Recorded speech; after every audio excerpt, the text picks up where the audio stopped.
వికారాబాద్లో రేవంత్ రెడ్డి రైతు సమస్యలపై మాట్లాడుతున్నారు. ఇప్పుడు అలా చూద్దాం. ఎందుకు అధికారుల ముందు విచారణకు హాజరైతలేడు, ఎందుకు కోర్టు దగ్గర వచ్చారు అని చెప్పినాం.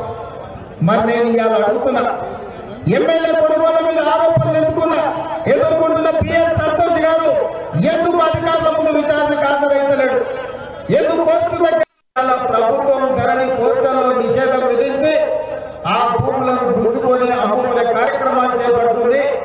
అదేవిధంగా ఆదిలాబాద్ నుంచి మొదలు పెడితే అచ్చంపేట అడవుల వరకు అటవీ ప్రాంతాలలో నివసిస్తున్న గిరిజనులకు పోడు భూముల పట్టాలు ఇస్తామని చెప్పి ఎన్నికలలో వాళ్ళు ఓట్లు వేయించుకొని నెగ్గిన తర్వాత 8 సంవత్సరాలైన పోడు భూముల సమస్యను పరిష్కరించలేదు.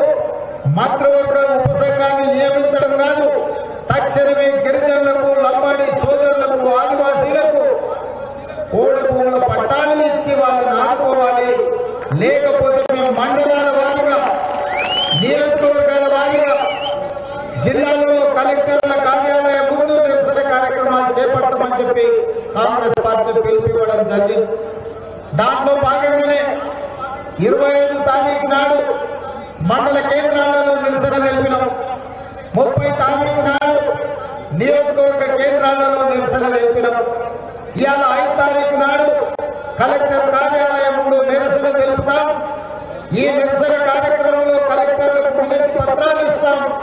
ఒకవేళ ఈ సమస్యల్ని పరిష్కరించకపోతే రాబోయే శాసనసభలో, అదేవిధంగా పార్లమెంట్ సమావేశాలలో ఈ అంశాలను ప్రస్తావించే ప్రభుత్వానికి మెడలు వచ్చి ఈ ఆయన కేసీఆర్ నిమ్మకు నీరెత్తినట్టున్నాడు. ఇవాళ మిత్రులారా, మీరు ఆలోచన చేయండి. తెలంగాణ ఉద్యమం జరిగేటప్పుడు సినిమాలలో ఆంధ్ర వాళ్ళు మన యాసను, మన భాషను కించపరుస్తున్నారు, అగౌరవపరుస్తున్నారు, అవమానపరుస్తున్నారు. మన యాస భాష మీద దాడి జరుగుతుందన్నాడు. ఇవాళ నేనంటూనే వచ్చిన తెలంగాణ రాష్ట్రంలో యాస భాష కాదు, మన భక్తుల మీద దాడి జరుగుతుంది.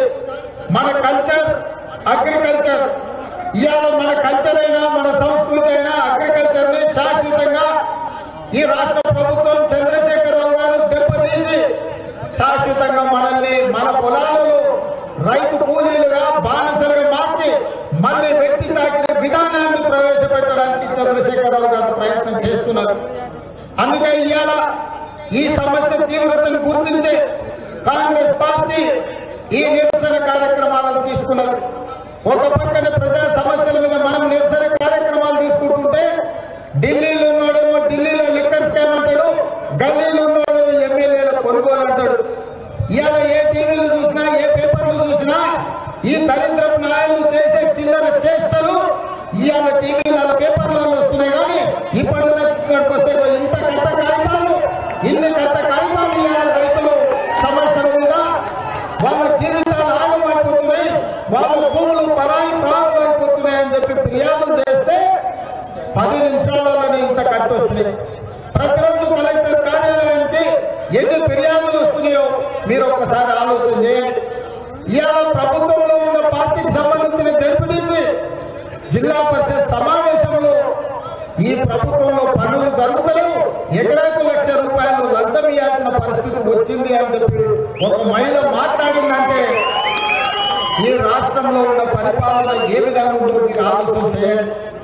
అందుకే ఇవాళ మిత్రులారా, స్పష్టమైన కార్యాచరణతో కాంగ్రెస్ పార్టీ ముందుకు వచ్చింది. ఇవాళ ఢిల్లీలో లిక్కర్ స్కామ్, గల్లీలో ఎమ్మెల్యేల కొనుగోలు కాదు మనకు సమస్య. అది ఒక సమస్య ఉండొచ్చు. వారం రోజుల్లో ఢిల్లీ లిక్కర్ స్కామ్ ఉన్న వాళ్ళని అందరినీ గల్లా వచ్చి తీసుకెళ్లి టీఆర్ జైలు వేయమని నరేంద్ర మోడీ డిమాండ్ చేస్తున్నాం. ఆపుకోడేవాడు, అడ్డుకోడేవాడు నేను అడుగుతున్నా.